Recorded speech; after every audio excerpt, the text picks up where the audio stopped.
just chilled. A couple of us got in the gym and just got our body back right and a little refresh for our mind, and it was good. Luke last week talked about how it hit the point of the season where it's still, one game at a time, Nebraska's focus, but like every game just means a little bit more. I mean, is that like a shared feeling with this team? Yeah, absolutely. I mean, we know what's at stake, and we just try not to look ahead. We got to take care of every game as it comes, and if we don't, we know what we're not going to be able to do. So just taking it one day at a time, one practice at a time, and just continuously getting better. Kind of the second half he did when he's playing like that. What does it kind of give you guys? I mean, you just never know what the defense is going to give you when he's playing like that.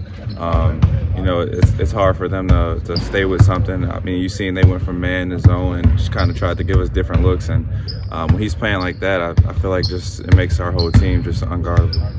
Coach talked about you guys are whole again finally for all the injuries. Like, how do you feel that on the practice court? Is it an emotional lift? Is it like physically, like scouting? What's that look like in practice? Yeah, for sure. I think getting Amani back was huge for us as far as just him having that voice, the young voice that he has, and the motor that he has. And then on the scout team, I mean, he can do some things, and so he's helped us a lot as far as that. And then just having everybody back, just that competitiveness, just being able to go full speed and go hard in practice is really helped us.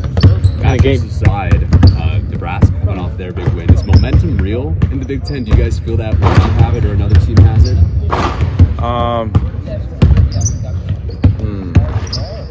It's a good question. I would say yes and no. I mean, obviously every game in the Big Ten is a big game because you never know what can happen. But I think at this point in the season, just everybody knows what's at stake, so everybody's going to play hard regardless. So yeah.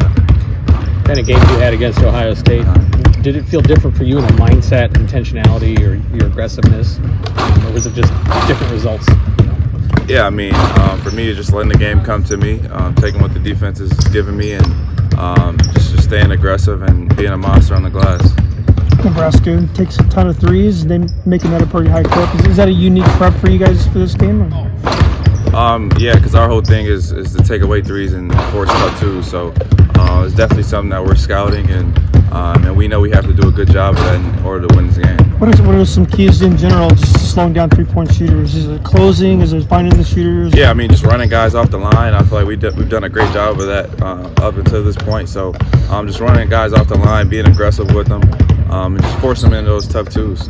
I know we talked for a month now about teams starting to get the five, but what happens if they go back to a guard? Like, Yeah. Assuming you might see that. Like, how do you prepare for kind of both those things at once? I mean, we're used to that, so we know how that goes. So right now we're just preparing like a fives guard me. If a guard guards me, great.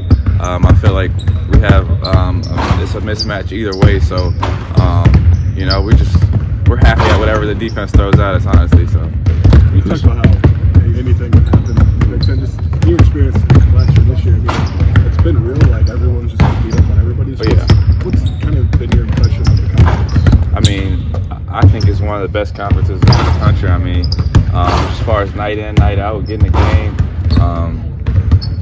you could say there's guys at the bottom of the league, but we've seen guys at the bottom of the league beat some of the guys at the top. So just a very competitive conference, and you're going to get everybody's best every night. What's your approach as a leader with guys like Draven and Armani to make sure they don't get frustrated and are prepared for when their moment comes like it did the other night? I mean, I think it's easy for them to listen to me because they've seen that I went through it last year.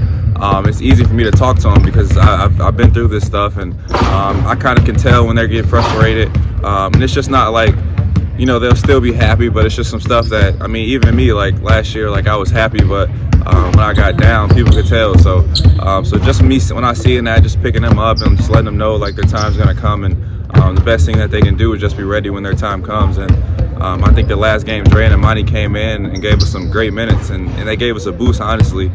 Even though Dre got called with a foul call, he gave us a lot of intensity, and I feel like after that we went on a run defensively. So just keep telling those guys to just stay ready. Seems like we hear a lot about